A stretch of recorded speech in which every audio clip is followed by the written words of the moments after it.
Hi, I'm Marjorie. I was banned from my own family's yacht trip, without a conversation, without warning, just quietly erased.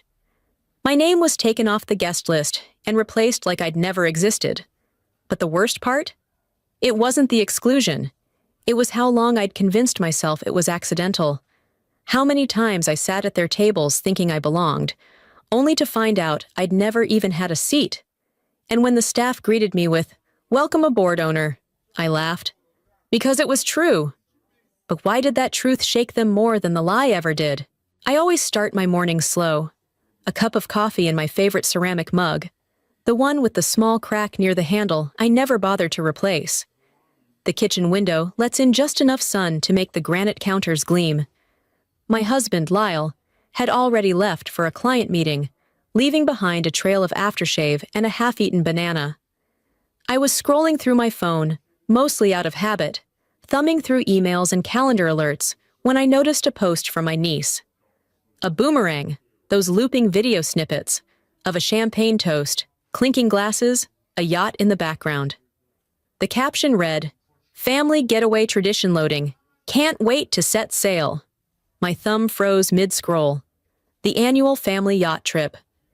It had been a Preston family tradition for years, one I had been invited to exactly twice since marrying Lyle. The first time, I made the mistake of suggesting we rotate destinations. The second time, Valora, my sister-in-law, made it painfully clear I was a guest, not family. I clicked into the post, then another. Faces I knew. Valora's tight-lipped smile, her husband Tom, their twins. Ophalie, my mother-in-law, holding a mimosa. Lyle's younger cousin with his fiancée. Everyone, except me. There was a family group chat, Preston Legacy Voyagers. Lyle had added me a few years ago, then quietly removed me after an incident with a dinner seating chart. Long story. I checked anyway. No chat, no messages. Not a single email about the trip. I stared at my phone, the coffee cooling beside me. My pulse wasn't racing, not exactly. It was something worse. Stillness.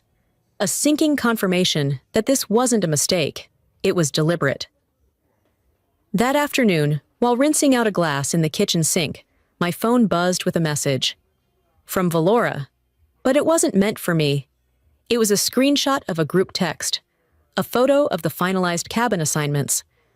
Under portside guest rooms, a name had been crossed out. Mine. Next to it, confirmed for Brielle. Brielle? Valora's yoga instructor? The one who'd once asked me if I was Lyle's assistant. The next message was a voice note. Valora's voice, mid-laugh. Well, at least the energy on board won't be so tight this year. Tight. I set the phone down without responding. My hands were steady, but my jaw ached from clenching. At dinner that evening, I didn't mention it right away. Lyle was distracted, scrolling through stock alerts between bites of salmon. "Did you know your family's planning another yacht trip?" I asked lightly. He glanced up. "Yeah, Mom mentioned it last week. I think they're still finalizing the list." I tilted my head. "Am I on the list?" He frowned, put down his fork. "Of course. Why wouldn't you be?" I smiled, just enough to keep the tension from rising.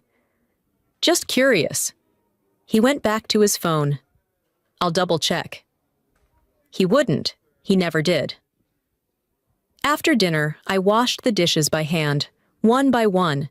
It's funny how silence can say more than shouting. That night, I lay in bed staring at the ceiling fan blades slicing through the air. Over and over, my mind replayed every moment I'd been quietly pushed out.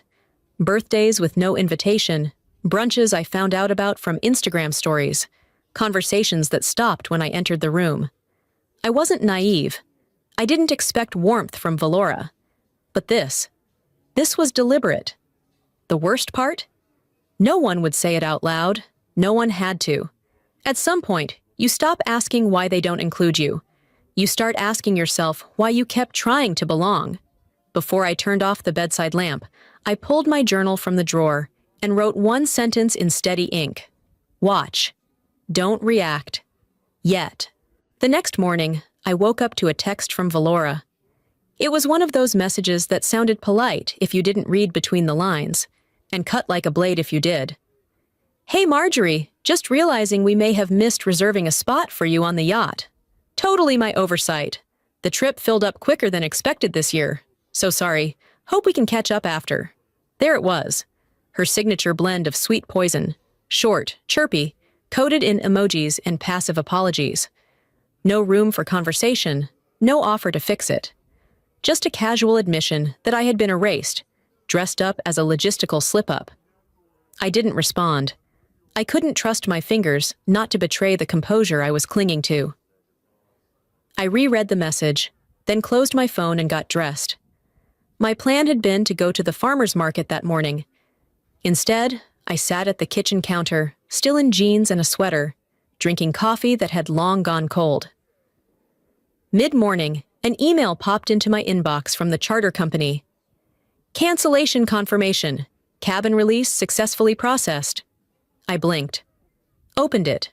Read it again. The request had been logged 3 days prior. Name of the requester. Valora Preston. So that's how she wanted to play it. I stared at the screen, the edges of my vision blurring a little. Not from tears, just from the sudden pressure building behind my eyes. I forwarded the email to myself, then printed it. One copy, crisp, clean. I slid it into a manila folder I kept in my bottom drawer, labeled Tax Plus Property. It would get a new label soon. By the time Lyle got home, the sun had dipped low enough to throw long shadows across our living room floor.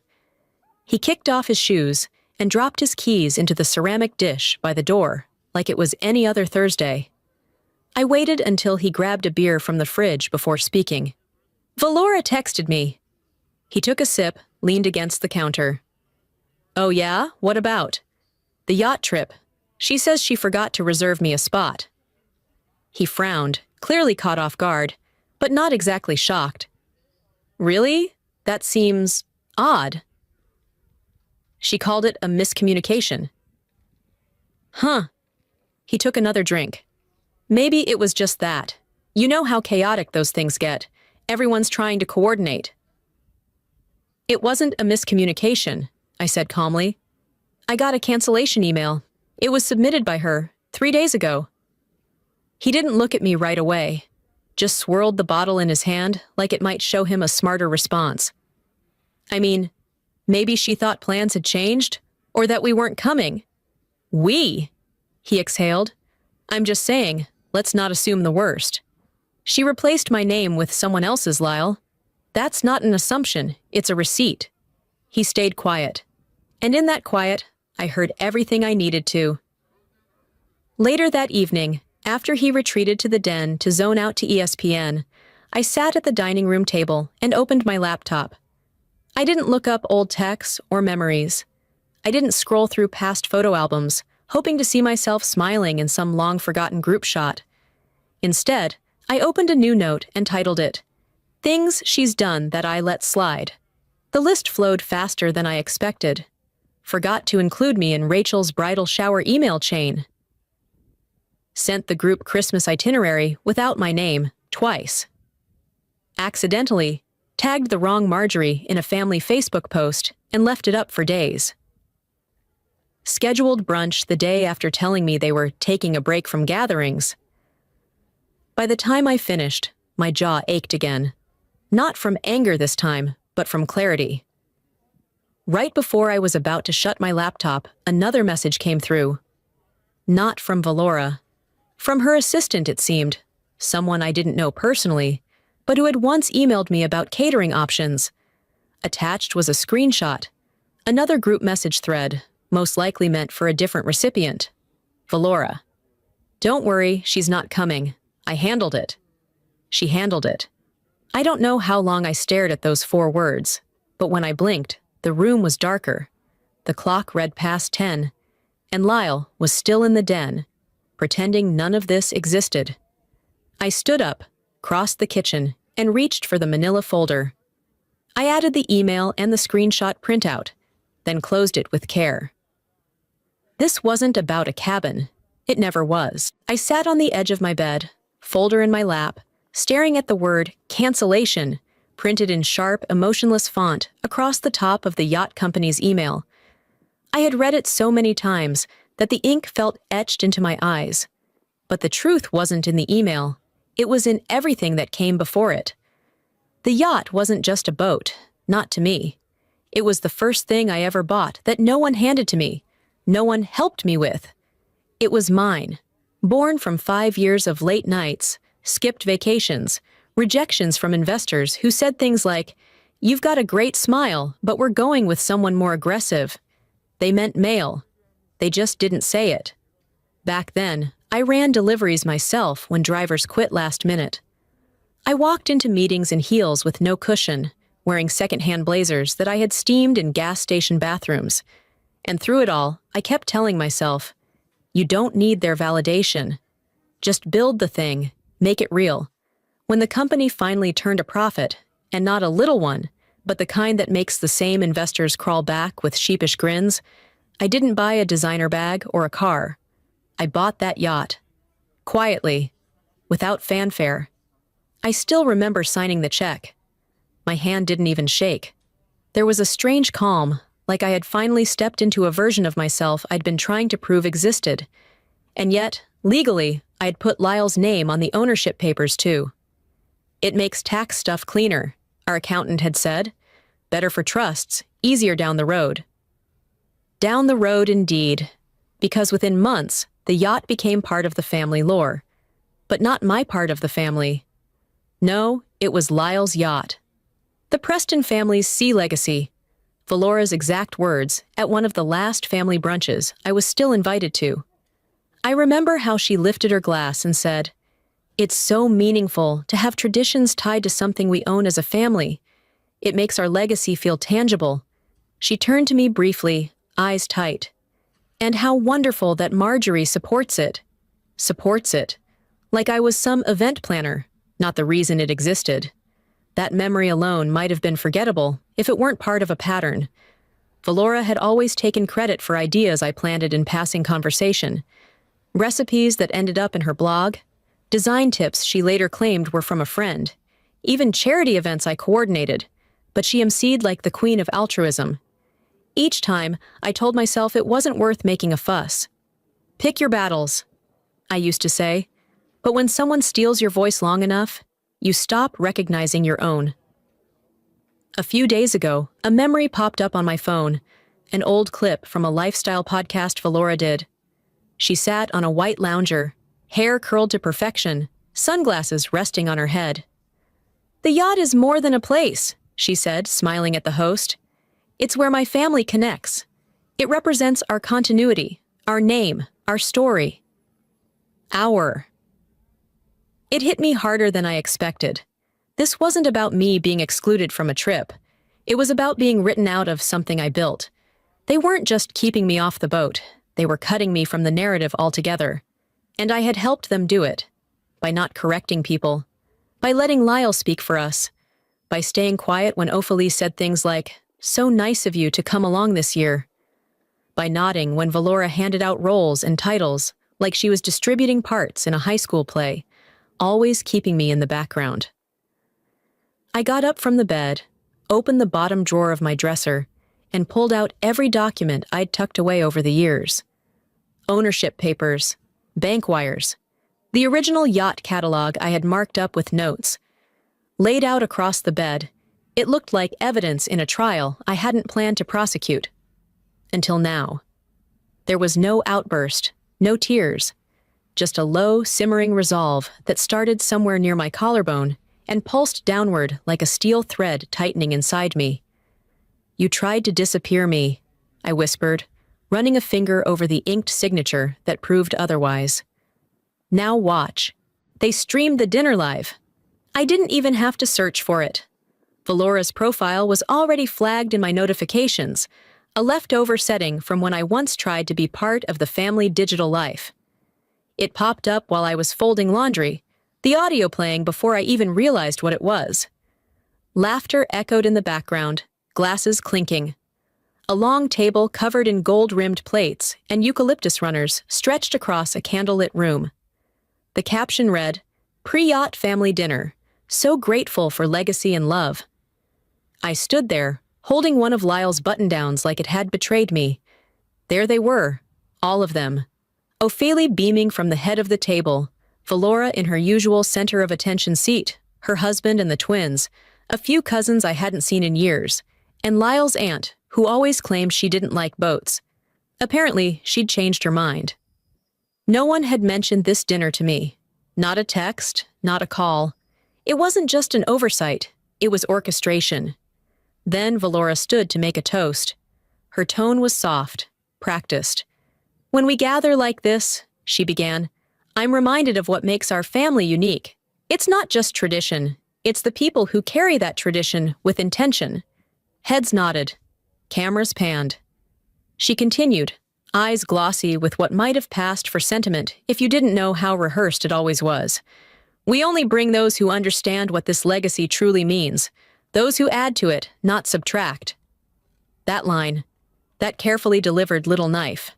I paused the video, rewound, watched it again. "We only bring those who understand what this legacy truly means." Not a name mentioned, not a finger pointed, but everyone who mattered, everyone who followed her, would know what it meant, who it excluded. And there was Lyle, sitting quietly, sipping wine. That night, I waited until he was out of the shower. He came into the bedroom in flannel pants and a t-shirt with some faded college logo, hair still damp. I clicked play on the video. He stood there watching, arms crossed. His face didn't change, didn't react. Just waited for it to end. When it did, I looked at him. "She really said that." He rubbed his jaw. "Valora likes theatrics. You know that. I'm not sure that's the defense you think it is. She was probably just trying to sound thoughtful. It's just a dinner." "No, it's a statement, and you didn't say a word." "I didn't write the speech, Marjorie." "But you sat through it." His silence wasn't defensive. It was something worse, resigned. I nodded. I didn't scream, didn't cry. Just absorbed the shape of his indifference, the weight of it. Later, alone in the kitchen, I made tea. I didn't drink and pulled out a box of keepsakes we never unpacked when we moved. At the bottom, I found an old invite to Rachel's baby shower, the one they claimed must have gotten lost. I remembered calling Valora that day, asking for the address. She'd laughed and said, "Oh, that's this weekend? I totally thought you weren't in town." I had been. I'd sent the gift weeks before. I held that envelope like it was evidence, not of crime, just of a history I could no longer pretend wasn't deliberate. The next morning, I printed Valora's speech transcript from the live stream. I highlighted the sentence about those who understand legacy. I slipped it into the folder with the rest. Then, I typed a message. "I hope your speech felt honest. We'll see how it holds up in person." I hit send. No emojis, no explanation, just the message. She'd know what I meant. That afternoon, I booked a car to Newport. I didn't pack a bathing suit. I didn't pack for a vacation. I packed documents, copies, receipts. I packed truth. Because I wasn't just showing up. I was taking my seat back. It wasn't the kind of packing you do with sunscreen and sandals in mind. I didn't even glance at my swimsuits. I laid out each document with surgical care. Bank transfers, email confirmations, ownership papers, a highlighted transcript of Valora's thinly veiled dinner speech. Each page slid into a sleeve and into the folder that now held more truth than anyone on that yacht trip would be ready for. I chose a simple navy dress. Neutral. Professional. Not glamorous. This wasn't about fitting in anymore. It was about stepping in. Downstairs, the smell of coffee met me before the kitchen light did. Lyle was already flipping through news alerts on his phone, a plate of dry toast untouched next to him. He looked up as I entered, his eyes skimming the edges of my determined silence. "Did you sleep?" he asked. I sat across from him. "Enough." We both watched the coffee drip into the pot. The sound filled the space between us, steady, unrelenting. "I'm heading to Newport tomorrow," I said. He blinked. "That soon?" I booked the car. He set his phone down. Marjorie, look, I get that you're upset, but… No, I cut in calmly. I'm not upset anymore. I'm done pretending this is confusion or oversight. It's not. He rubbed his temple, sighing. Do we have to escalate this? Can't we just talk to them? They made it loud. I'm just responding in kind. Lyle leaned back in his chair. I don't want to choose between you and my family. You don't have to, but you do have to stop pretending they're not doing what they're doing.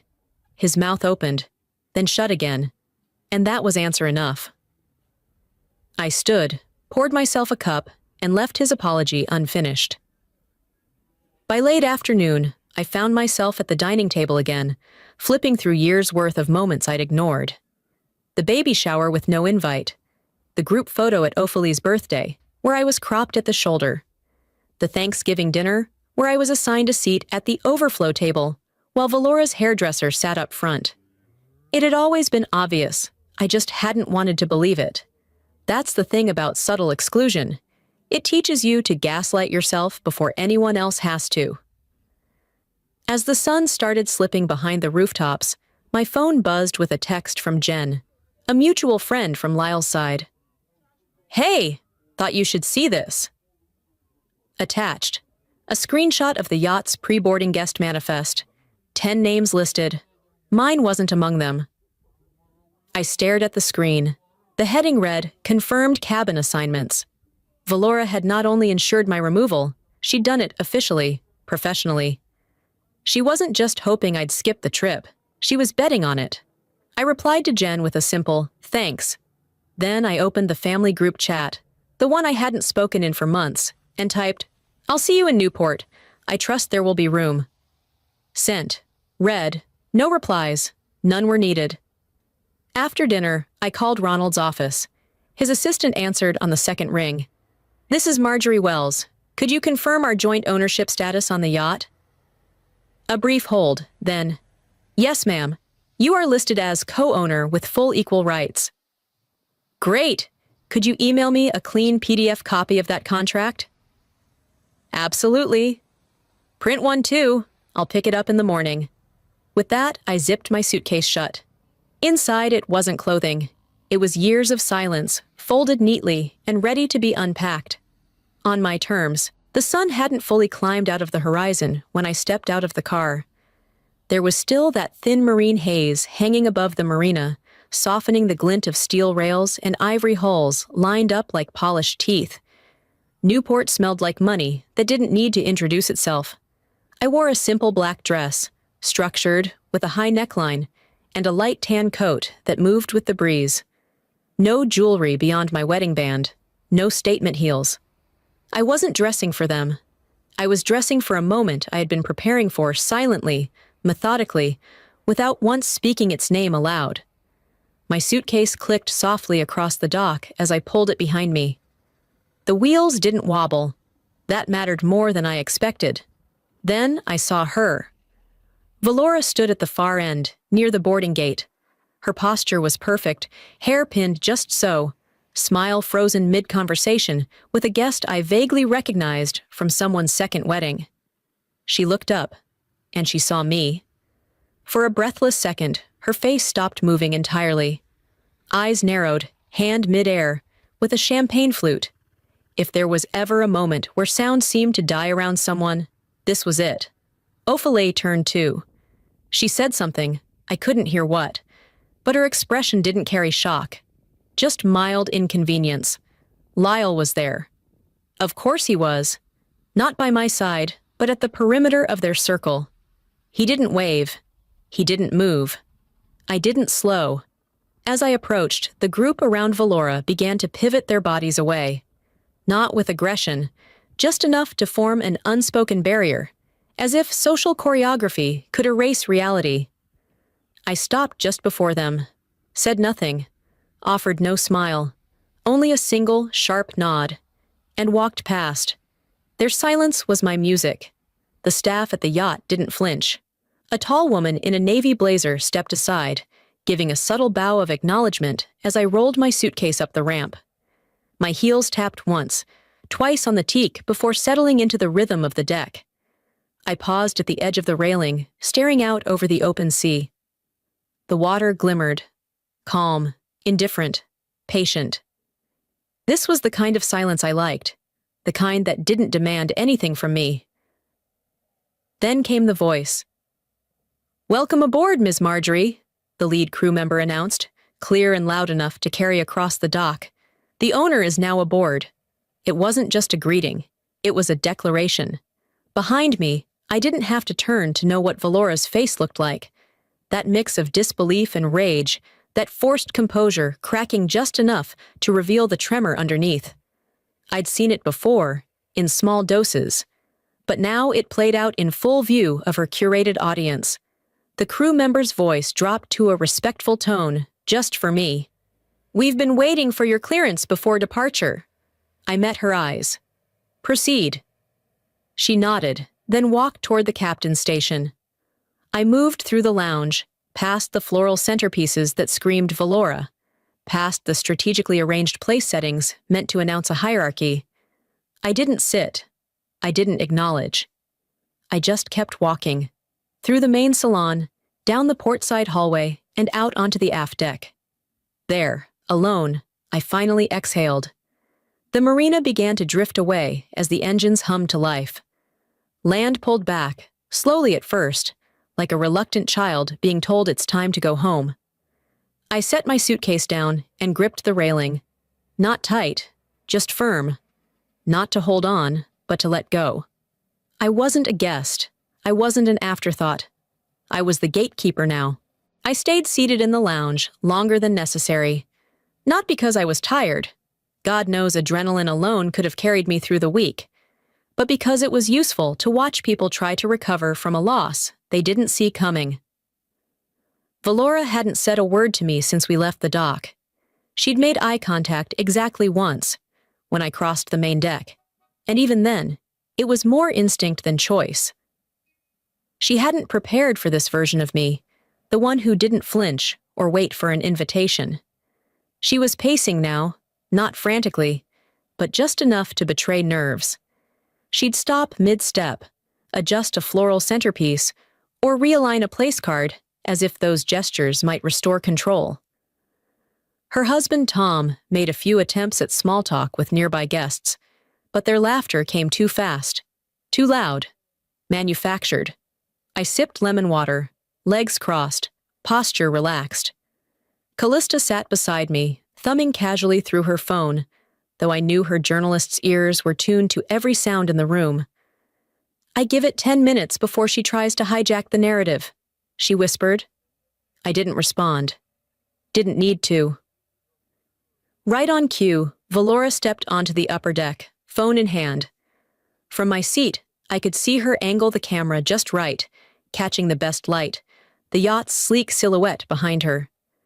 Her voice turned syrupy. "Hi, everyone," she beamed. "We're so excited to share a little slice of our family tradition today. There's nothing like the open water to remind you who you are and where you come from. Family is everything. Legacy, loyalty, love." I nearly smiled at the word loyalty. She kept talking, stringing together phrases that sounded pulled from a greeting card. "The people who are here, well, they understand what it means to build something that lasts. Not just wealth, but memory, commitment." Behind her, movement. A crew member, unaware of the stream, or maybe very aware, walked by and said, clearly and casually, "Glad to have you aboard again, Ms. Marjorie, the owner." The camera didn't swing, but her face, oh, her face. She froze. For a split second, the broadcast hung in a weird silence. You could hear the engines humming in the background, the sea lapping against the hull, a fork dropping somewhere nearby.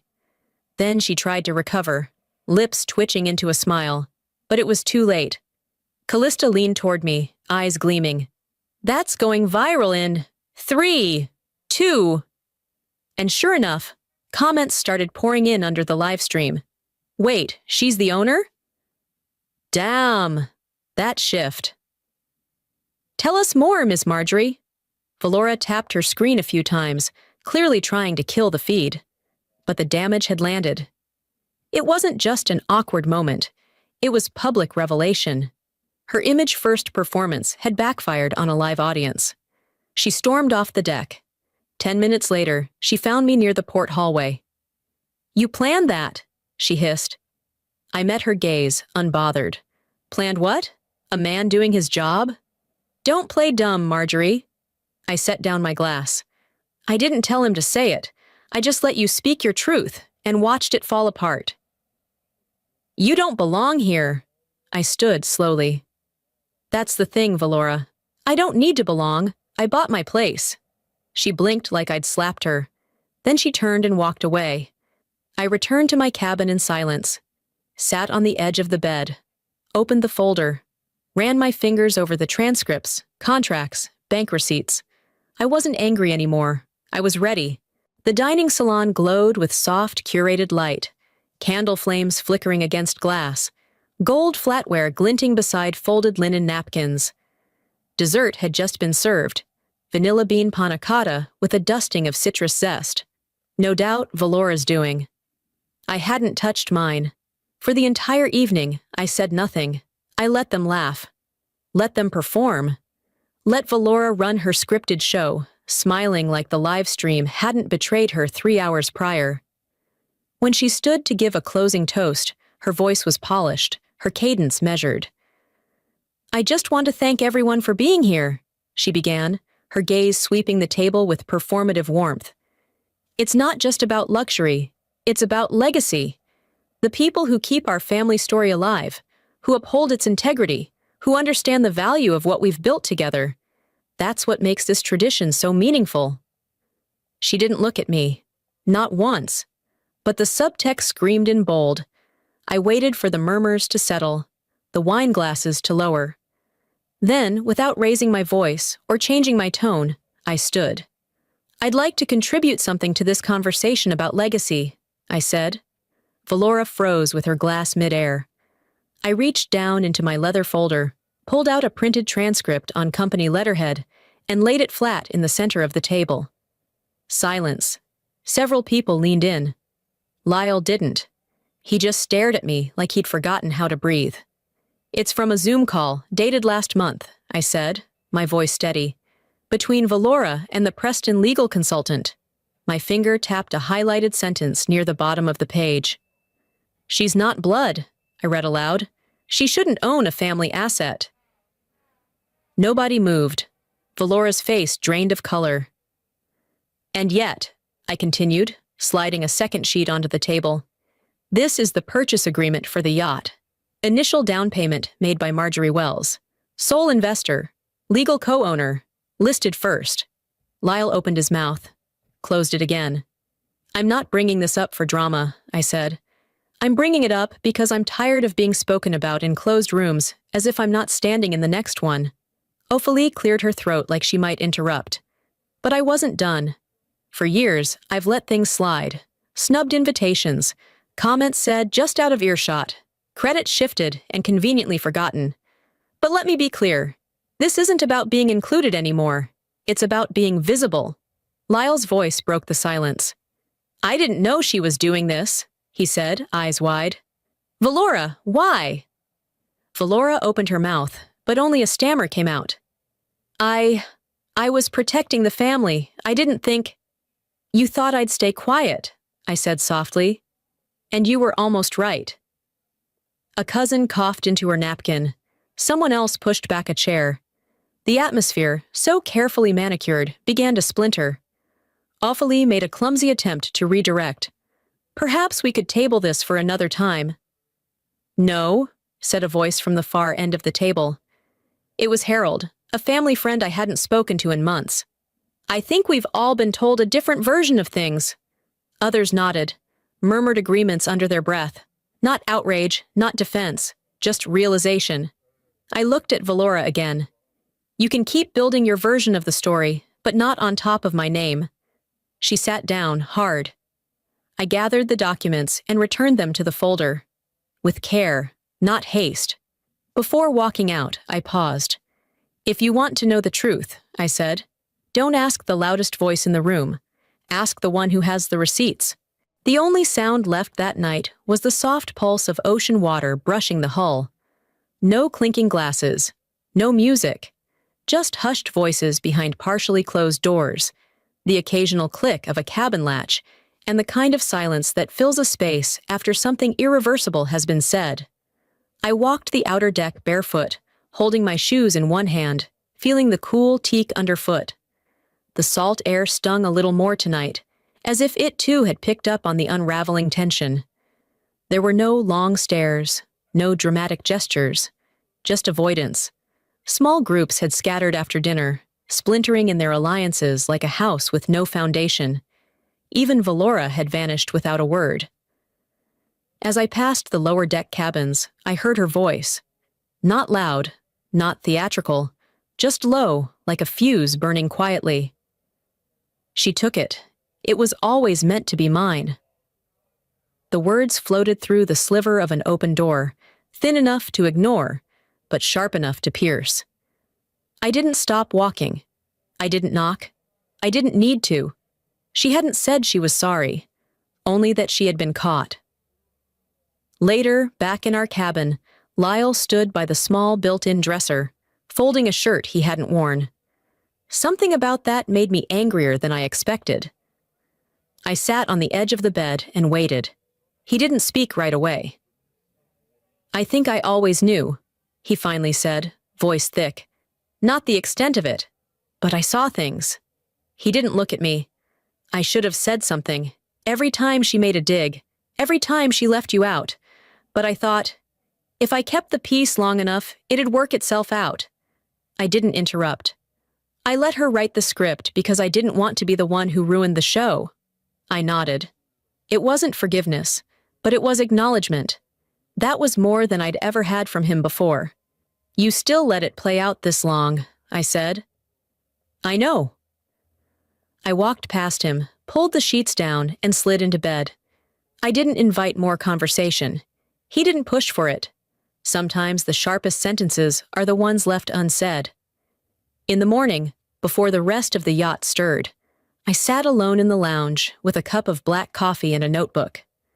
One by one, people came and went, some pausing, offering nods that weren't quite apologies, but weren't dismissals either.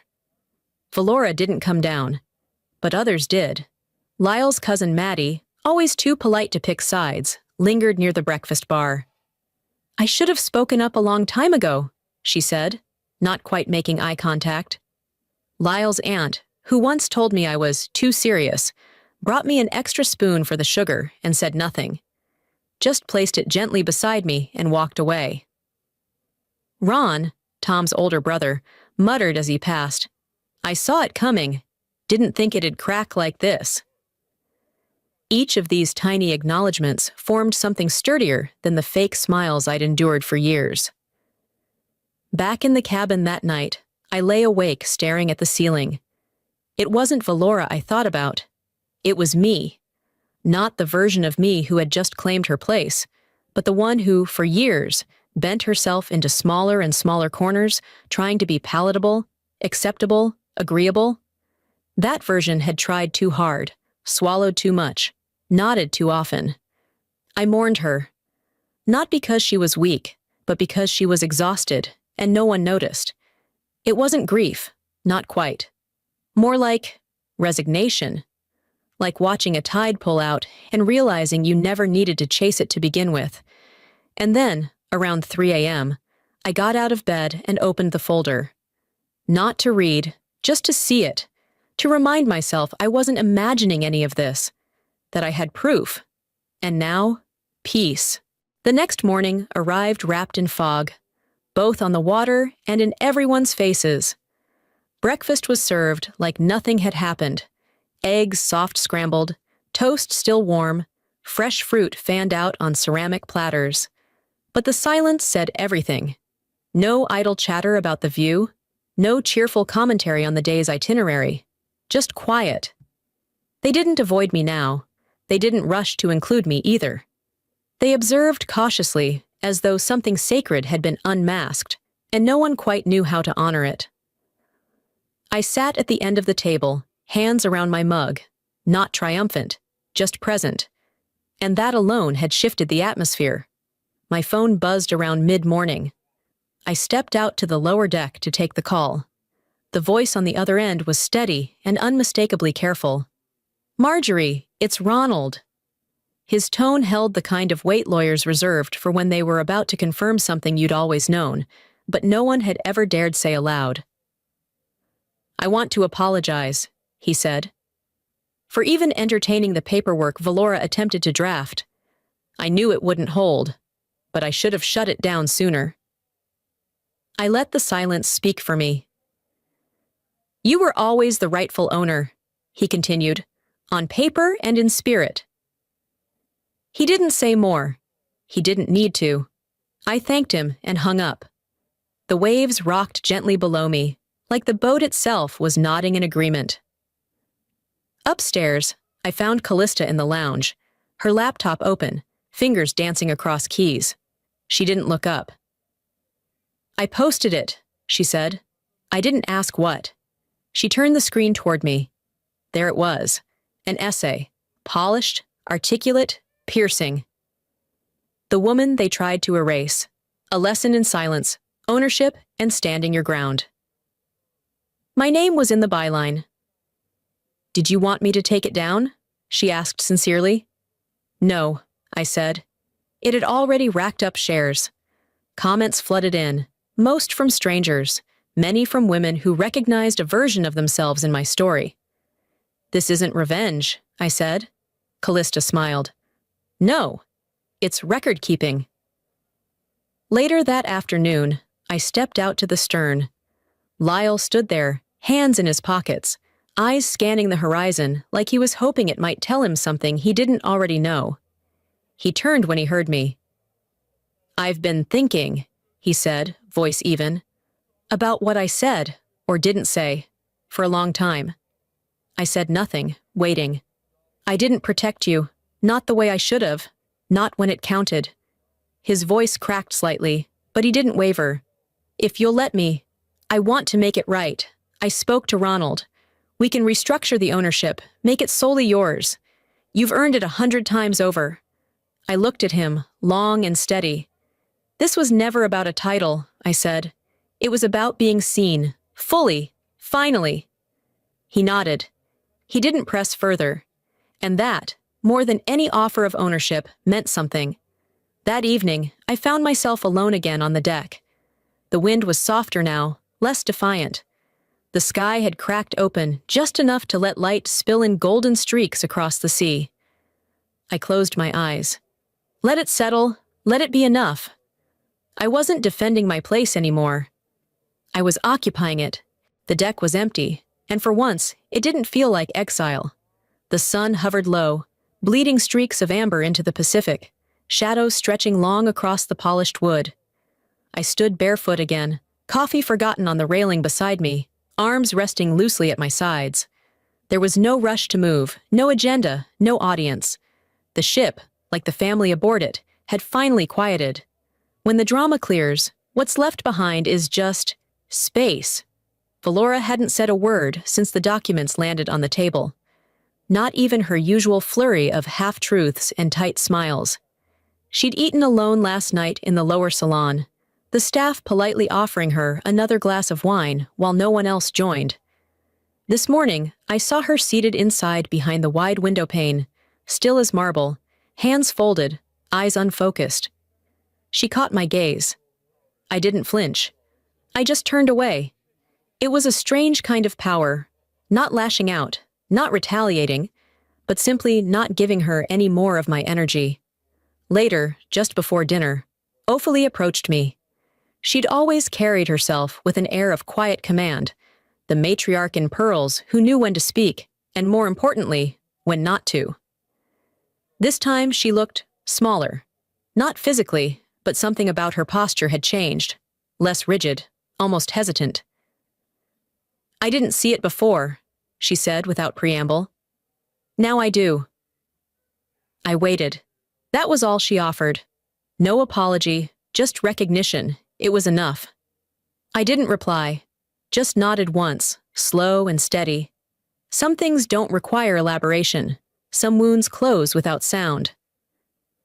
Afterward, I sat alone again in the reading nook beside the starboard windows. I thought about all the things I had once longed to hear.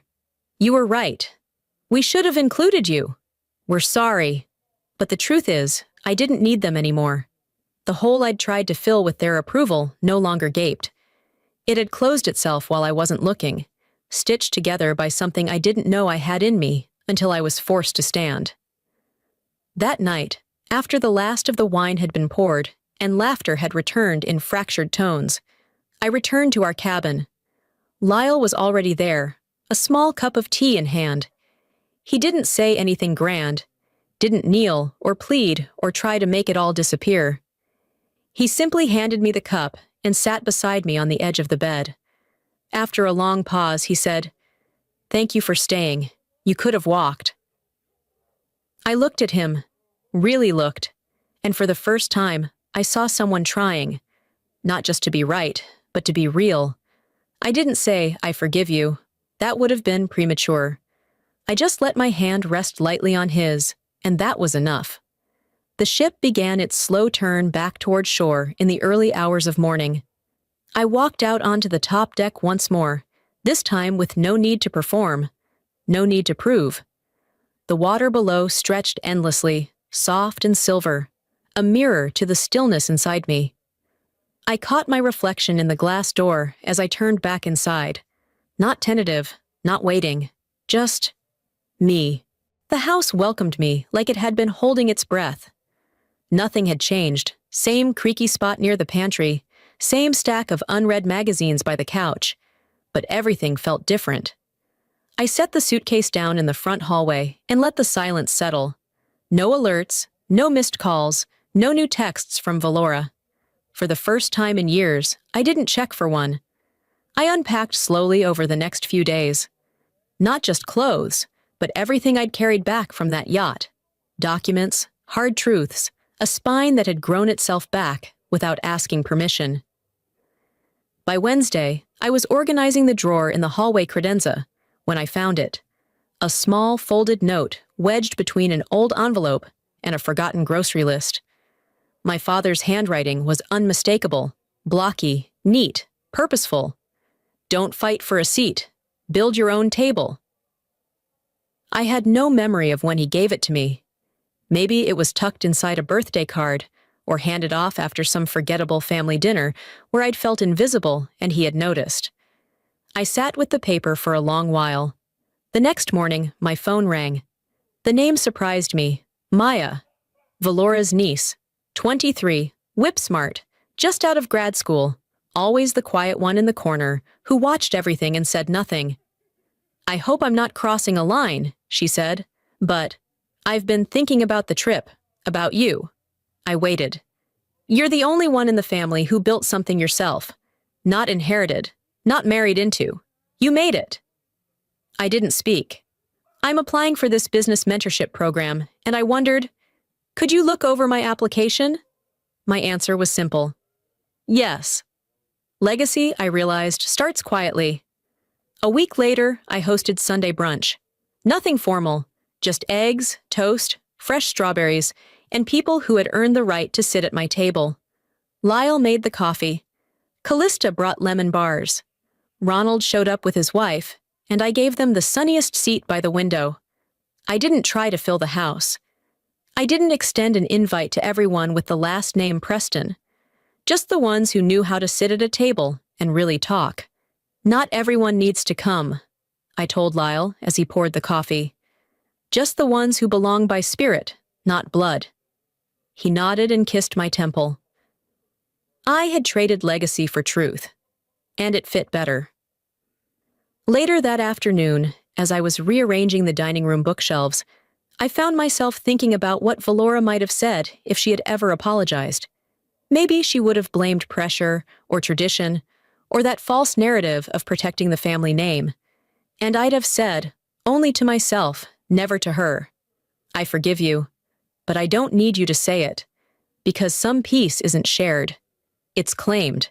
The dining table we sat around that day wasn't the one from Lyle's parents' house or the one Valora had tried to curate around social status. It was mine, picked out secondhand, refinished by a woman who learned to shape things instead of beg for a place.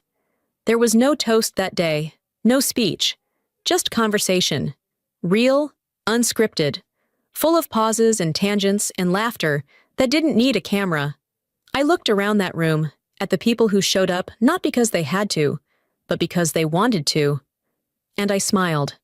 This seat was never given. I built it. Sometimes, the most radical thing you can do isn't to fight louder. It's to stand still, to claim space without asking, and to stop apologizing for taking up room in a world that underestimated you. I used to believe that if I played by the rules, stayed quiet, proved myself, I'd earn a place at someone else's table. But the truth is, you don't need to be invited when you've already built your own. If there's anything this story taught me, it's that silence isn't weakness, it's strategy. That legacy doesn't come from who your family is. It comes from what you create when no one is looking. And sometimes, healing doesn't sound like forgiveness. It sounds like peace. Now, I want to ask you, have you ever been made to feel like an outsider in your own family? Have you ever stayed quiet when you should have spoken up? Or spoken up when no one expected you to? Let's talk about it in the comments. Drop a 1 if this story touched you. Tell me where you're watching from, or share what part of this resonated with you most. And if you didn't connect with this video, I'd still love to hear why. Your story matters too. If this video moved you, inspired you, or even just made you pause for a moment, please hit that subscribe button so you don't miss the next chapter. I promise, the stories only get deeper from here.